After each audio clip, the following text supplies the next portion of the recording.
Research එක ගැන overall idea එකක් ඔයගොල්ලෝ පැනල් එකට එහෙම නැත්නම් ඔයාලගේ ඇකඩමික් ස්ටාෆ් එකට දෙන ඩොකියුමන්ට් එකකට තමයි අපි කියන්නේ රිසර්ච් ප්‍රොපෝසල් එකක් කියලා. හරිද?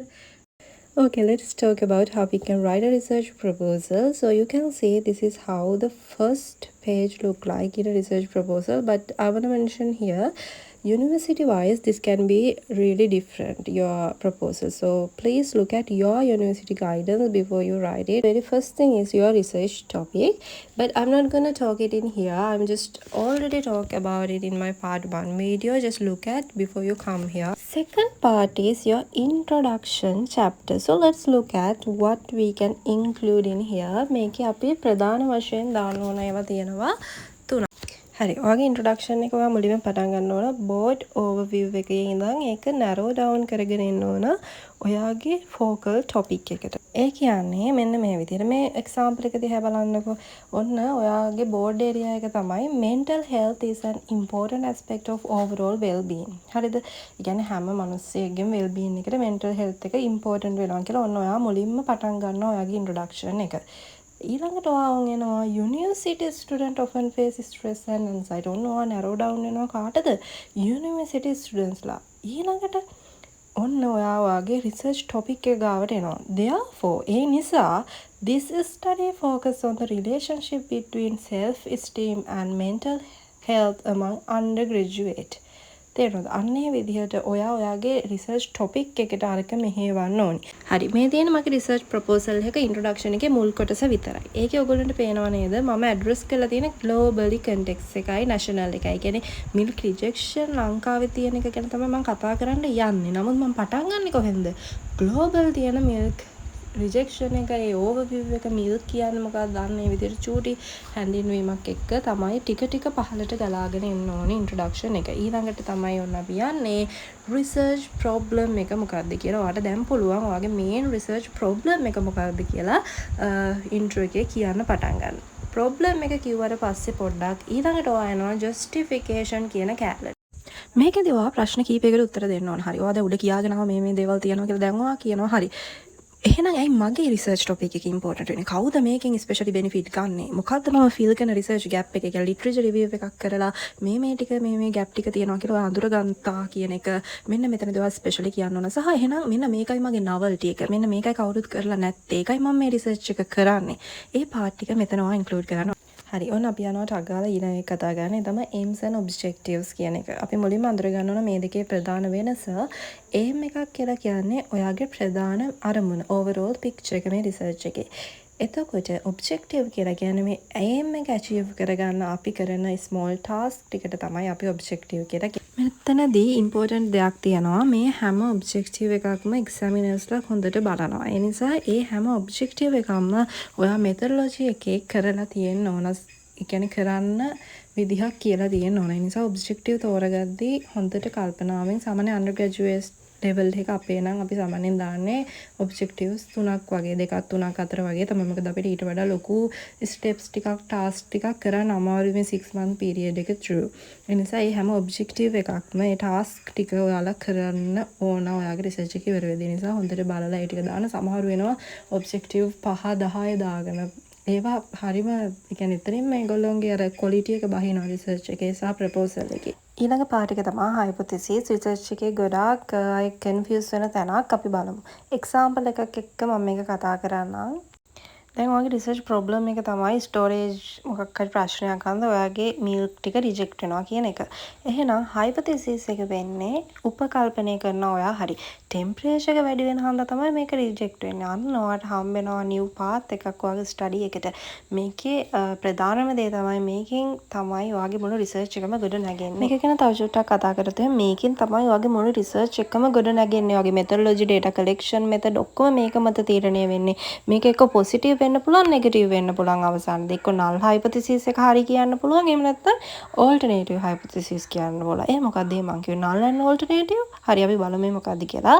null එකක් කියලා කියන්නේ ඒක තමයි ඒ කියන්නේ කිසිම ඒ දෙක අතර රිලේෂන්ෂිප් එකක් නැහැ කියලා කියනවා. ඔල්ටර්නේටිව් එක තමයි රිලේෂන්ෂිප් එකක් මොකක් හරි වේරියබල් දෙකක් අතර තියෙනවා කියලා කියන. දැන් උදාහරණයකට මම ඔයාලට එකක් පෙන්නන්නම්. හරි. මේකේ ඔයගොල්ලන්ට පේනවා වේරියබල් එක තමයි එකක් තමයි මයික්‍රෝබියල් ක්වොලිටි මිල්ක් වල අනික තමයි කූලර් එකට දානවද නැද්ද කියන එක. ඒ කියන්නේ කූලින් සිස්ටම් එකක් තියනවද නැද්ද කියන එක. එතකොට නල් එකෙන් මොකද්ද අපි කියන්නේ? අපි රිසර්ච් එක සාමාන්‍ය නියුට්‍රල් තැනින් තමයි පටන් ගන්න. ඒ කියන්නේ ඔයා කියනවා කිසිම රිජෙක්ෂන් එකක් වෙන්නේ නැහැ. කිසිම ඩිෆරන්ස් එකක් නැහැ ක්වොලිටි එකේ. මේක මේ කූලර් එකකට දැම්මහම කියලා කියනවා. ඊළඟට තමයි ඔන්න ඔයාගේ ඇක්චුවල් එකට යන්නේ. කියන ඕල්ටර්නේටිව් හයිපොතීසිස් එකේ ඔයා කියනවා නෑ එහෙම නෙමෙයි.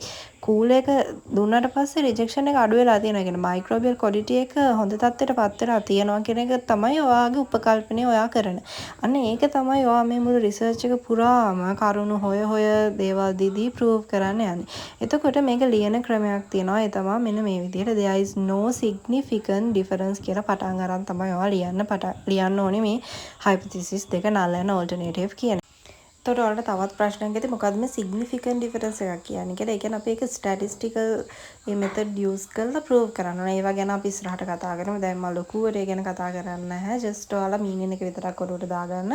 මෙන්න මේ විදිහට තියෙන significant difference නම් p value එක 0.5ට අඩුයි. ඒවා ඉස්සරහට කතා කරමු. ඕකේ දැනට ඔළුවට දාගන්න ඒ විදිහට සහ මෙන්න මේ විදිහට තමයි අපි null and alternative hypothesis කියන එක ලියන්නේ research proposal එක undergraduate level එකක.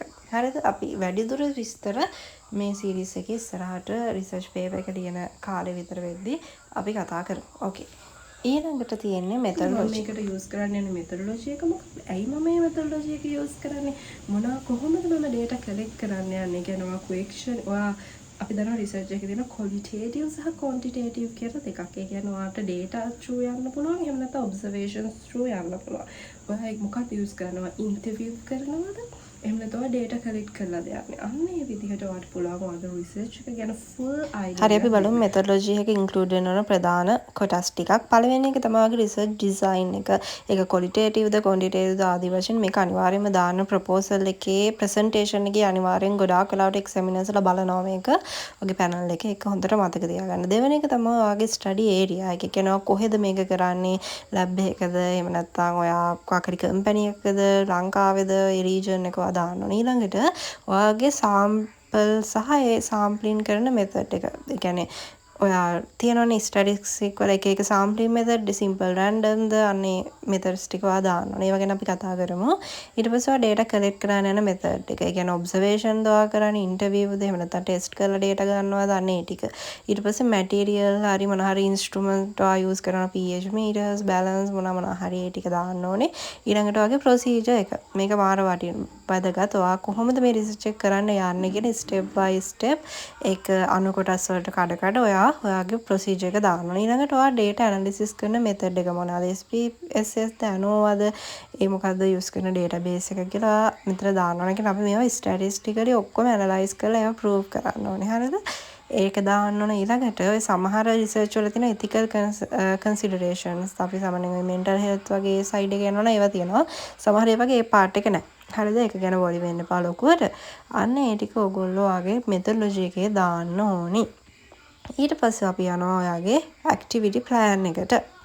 මම කොච්චර කාලයක් තුල මේක කරනවද? ඔයා මේක ලියලා බාර දෙන්නේ කොයි කාලෙ වෙද්දිද? අන්න ඒ තයන කාලපරාසය තුල ඔයා කරන වැඩ මොනවාද කියන ටික මේ විදිහට plan එකක් දෙන එකට තමයි අපි කියන්නේ activity plan එකක් හදනවා කියලා. මේක අපිට monthly wise කරන්න පුළුවන් මාස 6ට. එහෙම නැත්නම් ඔයාලගේ research දීලා තියෙන මේ module එකේ period එකට. එහෙම නැත්නම් week wise කරන්නත් පුළුවන්. හරි අපි ඊළඟට කතා කරමු අපි තව කොටස් ටිකක් normal අපි include කරන ඒ තමයි budget එක දාන්න ඕනේ. මේකෙදි ඔයාලට කොච්චර වියදමක් යයිද කියලා ඔයා expect කරන ගාන මොනකටද ඒ වියදම යන්නේ කියන එකත් එක්ක මේ විදිහට දාන්න ඕනේ. පුළුවන් තව එකතු කරන්න ඔයාගේ output සහ outcome. ඒ කියන්නේ ඔයාගේ රිසර්ච් එකේ තියෙන බලාපොරොත්තු වෙන output එක සහ outcome එක මේ දෙකේ වෙනස තමයි output එකක් කියලා කියන්නේ ඔයාගේ main ඔයා බලාපොරොත්තු වෙන immediate result එක. හැබැයි outcome කියලා කියන්නේ ඒක කරාට පස්සේ තව ටික කාලයක් ඒක practice කරාට පස්සේ තව හම්බෙන්න පුළුවන් benefits වගේ indirect result වල තමයි outcomes කියලා කියන්නේ.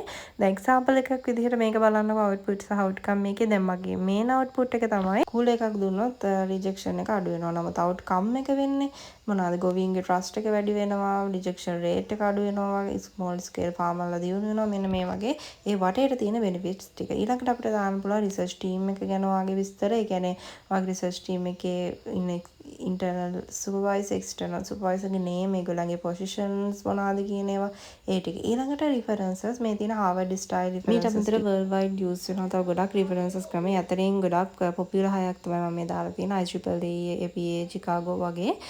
ඔයගේ university එකෙන් university එකට course module එකෙන් module එකට ඔයගොල්ලන්ට advice කරයි මොකද්ද use කරන්න ඕන method එක. reference ගැන බය වෙන්න එපා. මේක reference management tool තියෙනවා. අපිට easily මේවා generate කරගන්න පුළුවන්. දැන් මේ Mendeley වගේ.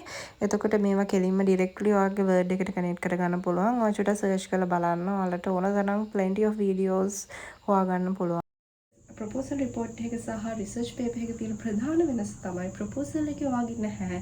ඔයා කලෙක්ට් කරපු data සහ ඇනලිසිස් පාර්ට් එකක් සහ ඩිස්කෂන් පාර්ට් එකක් නැහැ. ඒක තමයි තියෙන ලොකුම වෙනස. හරි එහෙනම් අපි subscribe කරලා තියාගන්න. අපි ඊළඟට කතා කරමු ඊළඟ වීඩියෝ එකෙන් ඔයාගේ proposal presentation එකට කොහොමද ready වෙන්නේ කියලා ගිහිල්ලා එනවා. අනිවාර්යයෙන්ම ඔයාගේ ප්‍රශ්න පහළ comment section එකේ දාලා තියන්න.